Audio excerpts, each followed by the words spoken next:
প্রতিটি মেয়ের জীবনেই সবথেকে সুখের অনুভূতি হচ্ছে মা হতে পারা।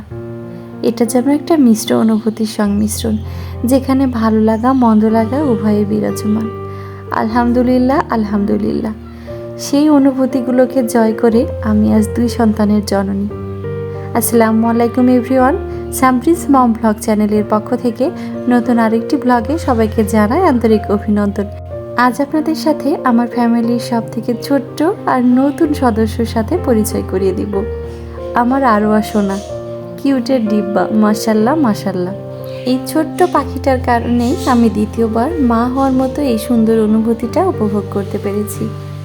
প্রথমবার মা হওয়ার অনুভূতিটা অন্যরকম, আর দ্বিতীয়বার মা হওয়ার অনুভূতিটা অন্যরকম। দুইটা অনুভূতি সম্পূর্ণ ভিন্ন, একটার সাথে আরেকটার কোনোই মিল নাই।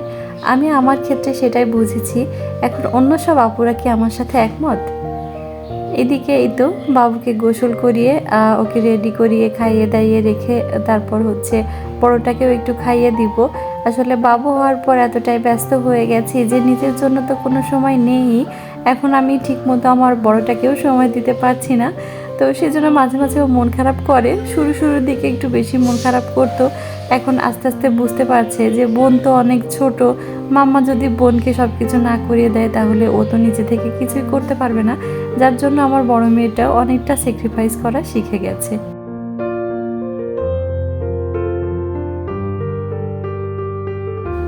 বাসায় যখন নতুন ছোট্ট সদস্যের আগমন ঘটে তখন কিন্তু সব কিছুই একদম পুরোপুরি চেঞ্জ হয়ে যায়।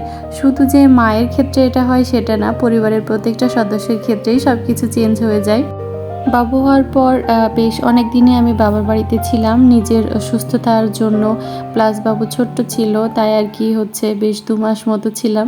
এখন আবার নিজের সংসারে ফিরে এসেছি, তো একা হাতে বাবুকে সামলানো, তারপর সংসারের কাজকর্ম করা, আবার বড়টাকেও একটু সময় দেওয়া, তো সব মিলিয়ে আর কি দিনের রাতের 24টা ঘন্টা যে কিভাবে চলে যাচ্ছে সেটা নিজেই বুঝতে পারছি না।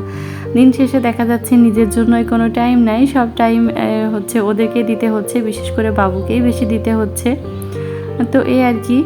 তারপরেও এত কষ্টের মধ্যেও ভালো লাগা আছে, কারণ বাবু তো একদিন বড় হয়ে যাবে, ও তো আর সবসময় এমন ছোট থাকবে না, তখন কিন্তু এই দিনগুলো অনেক বেশি মিস করব। এখন হয়তো বা সাময়িক সময়ের জন্য কষ্ট হচ্ছে, কিন্তু এমন একটা সময় আসবে যে এই কষ্টগুলোকে অনেক মিস করব। তো খারাপ লাগলেও কিছু করার নেই, হাসি মুখে আর কি সব কিছু করে যাচ্ছি। আমার মনে হয় এটা শুধু আমার ক্ষেত্রে না, প্রত্যেকটা নতুন মা যারা হয়েছে তারা বাবুকে বেশিরভাগ সময় দিয়ে থাকে। যদি কোনো হেল্পিং হ্যান্ড থাকে তাহলে আর এতটা কষ্ট হয় না, আর আমার কোনো হেল্পিং হ্যান্ড এখানে নাই, যার জন্য হয়তো বা একটু আমার কষ্ট বেশিই হচ্ছে। আর এই তো আমার ছাদের অবস্থা দেখেন, পুরা ছাদে একবারে কাঁথায় ভর্তি। শুধু ছাদ না, আমার বাসার মধ্যেও এখন আর কি কাঁথায় ভর্তি থাকে সব সময়।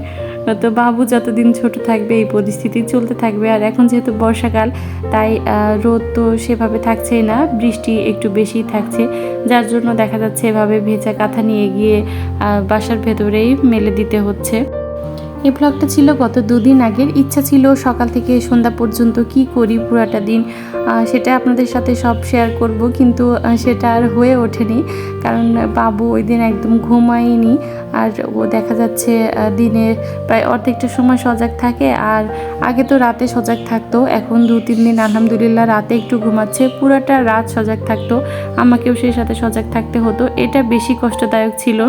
এখন রাতে ঘুমাচ্ছে, কিন্তু দেখা যাচ্ছে কিছু দিন দিনের বেশিরভাগ সময় দুপুর পর্যন্ত সজাগ থাকে।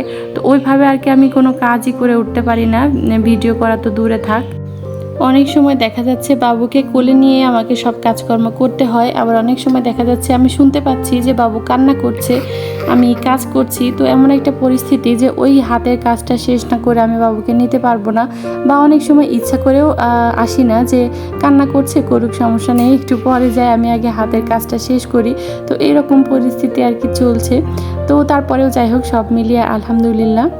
এই তো সেদিন সন্ধ্যাবেলা নুডলস রান্না করে নিয়েছিলাম সন্ধ্যার নাস্তা হিসাবে, আর সেই সাথে যেহেতু গরম পড়ছিল তাই লেবু শরবত করে নিয়েছিলাম। তো আজকের এই ছোট্ট ব্লগটা আপনাদের কাছে কেমন লাগলো অবশ্যই ছোট্ট একটা কমেন্টের মাধ্যমে জানাবেন, আর একটা লাইক করতে কিন্তু ভুল করবেন না। আর যেহেতু অনেক দিন পর ভিডিওতে ভয়েস ওভার করছি, তাই অনেক ভুল ত্রুটি থাকতে পারে। যদি কোনো ভুল ত্রুটি থেকে থাকে তাহলে ক্ষমা সুন্দর দৃষ্টিতে দেখবেন। আর আমার ব্লগটা যদি কোথাও কোনো অংশে ভালো লাগে তাহলে কিন্তু চ্যানেলটা সাবস্ক্রাইব করে সবাই আমার ফ্যামিলির নতুন সদস্য হয়ে যেতে পারেন। সবাই ভালো থাকবেন, সুস্থ থাকবেন। আসসালামু আলাইকুম সবাইকে, আল্লাহ হাফিজ।